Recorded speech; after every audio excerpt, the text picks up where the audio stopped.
Welcome to Unique Parenting. I am B. Moise, and today I want to talk to you guys about how sometimes sensory can cause children to have behavioral problems. When you think about, the senses, they're supposed to help you adapt and they're supposed to kind of help you assimilate to the situation or the environment. But if you have a sensory issue, it's going to prohibit you from having a good time or enjoying the environment.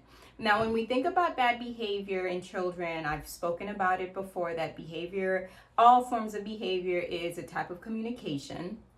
So when a child is, exhibiting this negative behavior, you really want to think about, well, what's causing this behavior? And something that we don't think about is it a sense? Like, is it a particular sense that's not acting the way that it should, or that's out of order, or that's a little bit off, or whatever it may be? Now, occupational therapists do a phenomenal job with helping individuals figure out which senses are off and how to get them back on balance. So that would be my first go-to, is definitely talk to your OT or go to an occupational therapist and see, and get an evaluation to see what your child may be experiencing or issues that they're having that you may not be aware of.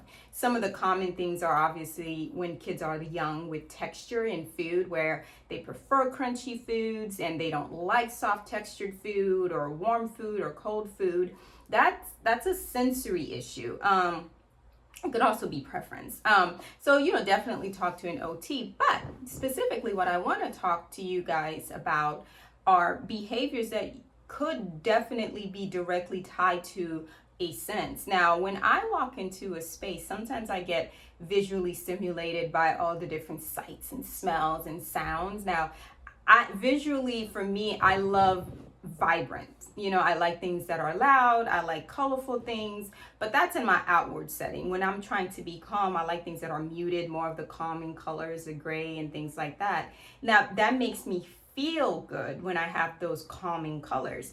That could be the same thing with a child, but they're not able to communicate that very well. So you don't know what colors or what sound or what smell is eliciting a good behavior or a bad behavior. So really look at the environment and think about, could this really be causing my child to be out of sorts? Because sometimes something that's too loud can cause a negative behavior because the child can't take that sound in, and it's painful. It's physically painful for them to, take that sound all the time. And sometimes the silence is too much. I don't like silence. I prefer a little bit of noise, especially when I'm agitated or I'm irritated or I'm upset. So my sensory seeking behavior is I like sound. So does my son. He's also a seeker, but my daughter does not like sounds. I remember when she was really young, even the flushing of toilets would really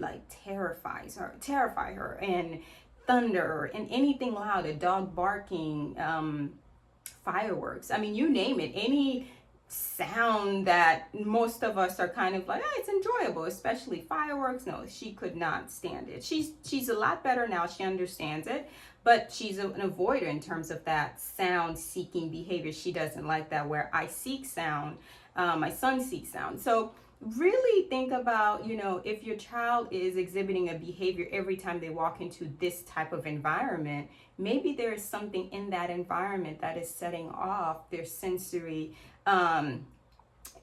something in their sensory seeking behavior, or sensory avoidant behavior, that's making them act and behave in that particular way. So don't dismiss a behavior as simply this child is bad, or they're not listening, or they don't like it, especially in the academic setting. Sometimes it's just something as simple as, allowing a child to carry noise canceling headphones, or having some kind of hand manipulative like putty to do. Again, these are all senses things that could calm a negative behavior. So look outside of the box, think outside of the box, because your neurodivergent child is outside of the box. So definitely keep thinking about different ways that you can accommodate their particular needs. So in the meantime, I want you all to enjoy your unique parenting journey with your unique child.